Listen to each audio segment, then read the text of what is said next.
अध्याय 2 श्री गणेशाय नमः। ओम हर हर महादेव।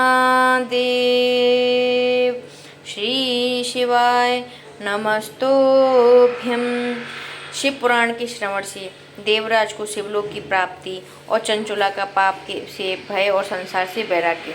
श्री शौनक जी ने कहा, महाभाग सूत जी, आप धन्य हैं, परमार्थ तत्व के ज्ञाता हैं। आपने कृपा करके हम लोगों को यह बड़ी अद्भुत और दिव्य कथा सुनाई है।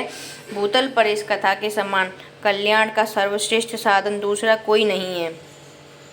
यह बात हमने आज आपकी कृपा से निश्चय पूर्वक समझ ली है।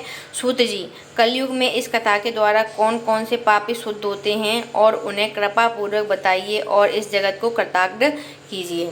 सूत जी बोले, जो मनुष्य पापी, दुराचारी, खल और काम क्रोध आदि में निरंतर डूबे रहने वाले हैं, वे भी इस पुराण के श्रवण पठन से अवश्य ही शुद्ध हो जाते हैं। इसी विषय में जानकर मुनि इस प्राचीन इतिहास का उदाहरण दिया करते हैं, जिसके श्रवण मात्र से पापों का पुण्यतः नाश हो जाता है। पहले की बात है, कहीं किरातों के नगर में एक ब्राह्मण रहता था, जो ज्ञान में अत्यंत दुर्बल, दरिद्र, रस बेचने वाला और वैदिक धर्म से विमुख था। वह स्नान संध्या आदि कर्मों से भ्रष्ट हो गया था और वैश्यवृत्ति में तत्पर रहता था। उसका नाम था देवराज। वह अपने ऊपर विश्वास करने वाले लोगों को ठगा करता था। उसने ब्राह्मणों, क्षत्रियों, वैश्यों, शूद्रों और दूसरों को भी अनेक बहानों से मारकर उनका धन हड़प लिया करता था, परंतु उस पापी का थोड़ा सा भी धन कभी धर्म के काम में नहीं लगा। वह वैश्यागामी तथा सब प्रकार से आचार भ्रष्ट था। एक दिन घूमता घामता वह देवयोग से प्रतिष्ठानपुर जोशी प्रयाग में जा पहुंचा। वहां उसने एक शिवालय देखा, जहां बहुत से साधु महात्मा एकत्र हुए थे। देवराज उस शिवालय में ठहर गया, किंतु वहां उस ब्राह्मण को ज्वर आ गया। उस ज्वर से उसको बहुत पीड़ा होने लगी। वहां एक ब्राह्मण देवता शिव पुराण की कथा सुन रहे थे। ज्वर में पड़ा हुआ देवराज ब्राह्मण के मुखारविंद से निकली हुई उस शिव कथा को निरंतर सुनता रहा।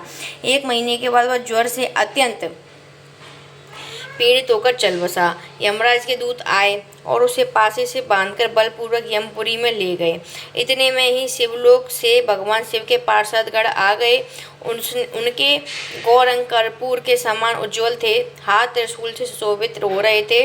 उनके संपूर्ण अंग भस्म से उद्भासित थे और रुद्राक्ष की मालाएं उनके शरीर की शोभा बढ़ा रही थीं।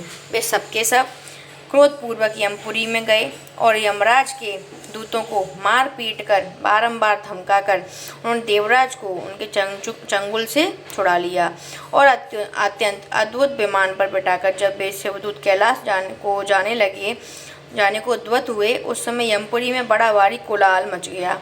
उस कोलाहल को सुनकर धर्मराज अपने भवन से बाहर